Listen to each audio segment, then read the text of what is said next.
ភ្លេចអ្វីភ្លេចបានតែបើភ្លេចប្រាណឈានធ្លាក់រណ្ដៅបើបានជាផ្លាត់មិនតាន់ធ្លាក់ជ្រៅប្រឹងឡើងណាពើកុំនៅនាំជ្រុលខូចអ្វីមិនគ្រោះតែបើខូចឈ្មោះមិនងាយជួសជុលកូនត្រូវប្រយ័ត្នកុំងប់ងងុលកាមជាគ្រឿងពុលខូចអស់ទាំងខ្លួនខូចខ្លួនខូចឈ្មោះខូចនេះពេញគ្រោះរស់លែងសុបសួនតែទោះយ៉ាងណាកុំឲ្យខូចផ្ទួនត្រូវប្រឹងកែខ្លួនកុំចោលអាត្មាចោលអ្វីចោលបានតែកុំចោលប្រាណក្នុងវដ្តសង្សារព្រោះក្នុងโลกនេះឥតមាននរណាជួយស្រង់អាត្មាក្រៅពីខ្លួនឡើយកូនត្រូវរក្សាការពារអាត្មាឲ្យបានដល់ត្រើយដោយការប្រយ័ត្ននឹងមិនកន្តើយប្រយ័ត្ននឹងហើយជាព្រះក្នុងខ្លួនប្រយ័ត្នជាម្ដាយញ៉ាំងគុណទាំងឡាយឲ្យកើតមកមួនអត់ធន់ជាឪរក្សាគ្រងស្ងួនគុណធម៌ក្នុងខ្លួនដោយខែខាងខ្នើតខន្តីជាថ្នាំលេបជាប្រចាំរសជាតិល្វីងឆើតលំបាកទ្រាំណាស់លុះដល់ផលកើតរសជាតិល្វីងឆើតមានគុណកប់អងបុរាណបានពោលថាចៅលួចប្លន់ទ្រព្យសម្បត្តិមិនស្មើនឹងភ្លើងឆេះផ្ទះភ្លើងឆេះផ្ទះមិនស្មើនឹងចាញ់លបែងភ្នល់ចាញ់លបែងភ្នល់មិនស្មើនឹងជាប់គ្រឿងញៀនចៅប្លន់នៅសល់ផ្ទះអស់ប្រាក់មាសមិនជាអ្វីឆេះផ្ទះនៅសល់ដីអត់បាយឆីដីលក់បានចាញ់លបែងនៅជីវិតបើចេះគិតវិលវិញថ្កានញៀនថ្នាំប្រចាំប្រាណកែលែងបានស្លាប់ទាំងរស់កូនប្រុសស្រីត្រូវជាមនុស្សដូចតទៅកូនស្រីឪត្រូវជាមនុស្សមិនរឹងត្អឹងតែបើរឹងត្រូវរឹងប៉ឹងប្រឹងសិក្សាកូនប្រុសឪត្រូវជាមនុស្សមានប្រាជ្ញាព្រះផ្ដាំថាកុំស្នេហាស្រាស្រីល្បែងកូនស្រីឪត្រូវជាមនុស្សមិនជាប់នុយកុំស្នេហ៍លុយស្អុយគេឈ្មោះរស់ដូចផ្សែងកូនស្រីឪត្រូវជាមនុស្សចេះខ្លាចក្រែងព្រះសម្ដែងឲ្យទម្លាប់ជាប់សិលវិញកូនប្រុសឪត្រូវជាមនុស្សចេះស្មោះត្រង់កុំតាមចង់ក្រែងមិនសពទុកមនោមនិញ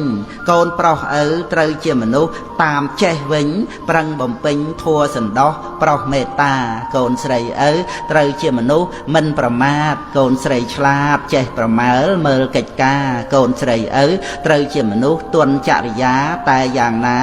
សូមស្រីមុំកុំទន់ខ្សោយកូនប្រុសឪត្រូវជាមនុស្សចេះអត់ធន់ការស្រាលធ្ងន់កុំទម្រុនទន់បណ្ដោយកូនប្រុសឪត្រូវជាមនុស្សមិនថយក្រោយកុំចាំឲ្យមនុស្សស្រីច្រើនបានទៅមុខកូនស្រីឪត្រូវជាមនុស្សមិនលេះលោះពាក្យពីរោះមានរបៀបរៀបទំនុកកូនស្រីឪត្រូវជាមនុស្សរក្សាសុខបើខ្លាចទុកកុំជាមនុស្សទ្រុសសិលធម៌កូនប្រុសឪត្រូវជាមនុស្សចេះស្គាល់ខ្លួនចិត្តមមមួនមិនអំនួតអួតខ្ទេខ្ទួកូនប្រុសឪត្រូវជាមនុស្សមិនញាប់ញួរជួបលោកធម៌ត្រូវពិចារថាមិនទៀង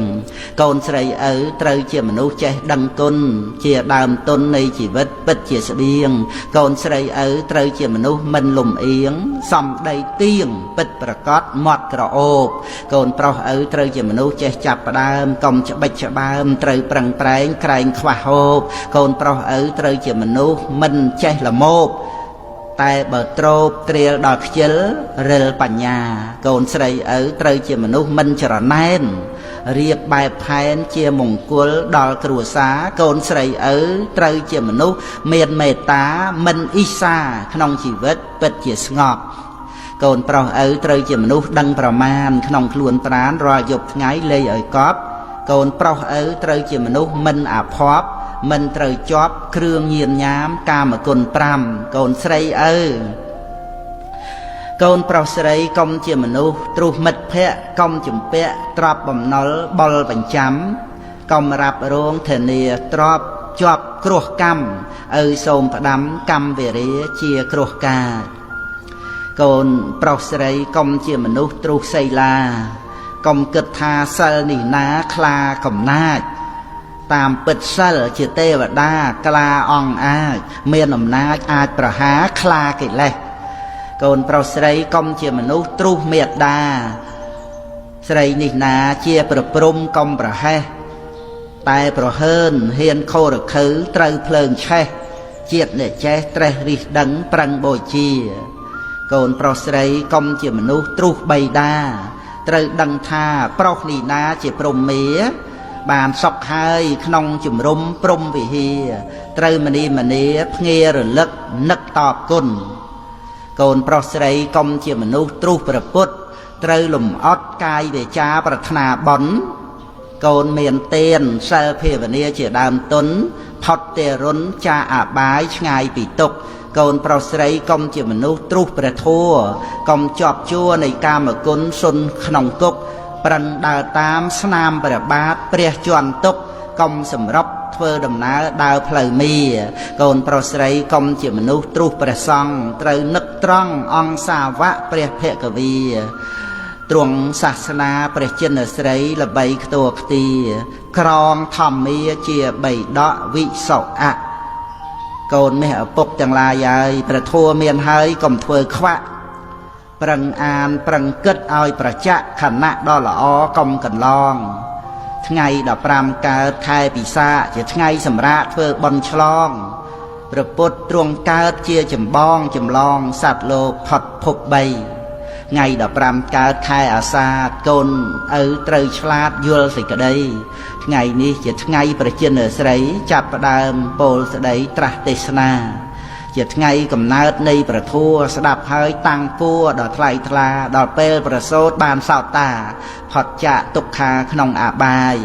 ថ្ងៃដែលព្រះសង្ឃមានកំណើតថ្ងៃ15កើតមិនមែនឆ្ងាយគឺថ្ងៃតែមួយដែលធម្មកាយចាប់ផ្ដើមផ្សព្វផ្សាយដោយព្រះពុទ្ធព្រះធัวនិងព្រះសង្ឃកូនត្រូវអោនអង្គយ៉ាងលំអត់គោរពបូជាដោយមាស់មុតប្រសើរបំផុតត្រង់ចិត្តស្អាតថ្ងៃ15កើតមគ្គបូជាអង្គព្រះភគវាទ្រង់ឱវាទប្រាប់បេះដូងធัวក្នុងសន្និបាតគឺជាឱវាទបាតិមោក្ខពិសាអាសាទមគ្គបូជាកូនឪគ្រប់គ្នាបញ្ញាប់ក្រោកទៅវត្តស្ដាប់ធัวបាតិមោក្ខកុំឲ្យចាញ់បោកមេក្នុងខ្លួនរៀបចំភ្ញីផ្កាគ្រឿងបូជាសំពះវន្តាឲ្យសុបសួនធ្វើទានកម្មសិលឲ្យខ្ជាប់ខ្ជួនគំនុំគុំគួនកំបីមានកូនម៉ែឪពុកសម្បត្តិអវាទកាត់ថ្លៃមិនបានឡើយទ្រព្យសម្បត្តិមួយយ៉ាងដែលឪពុកម្ដាយប្រគល់ឲ្យកូនគឺអប់រំទូលមានព្រានប្រដៅដែលជាការបណ្ដុះបណ្ដាលនៅឧបនិស្ស័យល្អឲ្យកើតមានក្នុងខ្លួនរបស់កូនការអប់រំទូលមានជាសម្បត្តិមហាសាលមិនមានថ្ងៃដែលនឹងត្រូវចាយអស់ឡើយឲ្យតែកូនចេះនឹករលឹកដល់ពាក្យទូលមានទាំងអស់នេះហើយមានការប្រព្រឹត្តតាមដោយត្រឹមត្រូវទ្រព្យសម្បត្តិមាសប្រាក់មិនអាចយកទៅទិញនៅសេចក្តីល្អ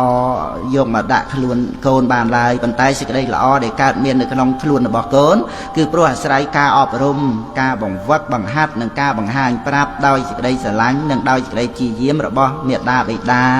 ដែលជាគ្រូដើមមុនគេបង្អស់របស់កូននឹងឯងកាលបើកូនមាសឪពុកបានយល់ដឹងដល់ការអប់រំថាជាសម្បត្តិដ៏ប្រសើរក្រៃលែងហើយនោះកូនត្រូវមានចិត្តរីករាយជានិច្ចក្នុងការទទួលយកនៅពាក្យទូមានព្រានប្រដៅទាំងឡាយកូនត្រូវចាំទុកថាសម្បត្តិគឺការអប់រំទូលមាននឹងមានប្រយោជន៍ដល់កូនទៅបាននោះវាអាស្រ័យនៅលើការដែលកូនខ្លួនឯងជាអ្នកបដិបត្តិឪពុកម្ដាយបំពេញតួនាទីជាគ្រូដោយមិននឹករំពឹងរោគតម្លៃនៃការតបស្នងអ្វីឡើយទោះបីមានសេចក្តីលំបាកយ៉ាងណាក៏ដោយក៏ម៉ែឪនៅតែមានការប្រឹងប្រែងជាយាមជានិច្ចទាំងអស់នេះព្រោះមកអំពីការទូមានរបស់ឪពុកម្ដាយបានហូរចេញពីកៅអៅបេះដូងដ៏ស្មោះដែលពោពេញទៅដោយទឹកចិត្តមេត្តាសេចក្តីស្រឡាញ់និងអាណិតអាសូរបំណងឲ្យកូនបានសេចក្តីសុខទឹកចិត្តរបស់ពុកម្ដាយដែលស្រោចស្រពដណ្ដប់លើកូនដោយអំណាចនៃព្រហ្មវិហារគឺស្រទន់ដូចជាមេឃស្រទុំ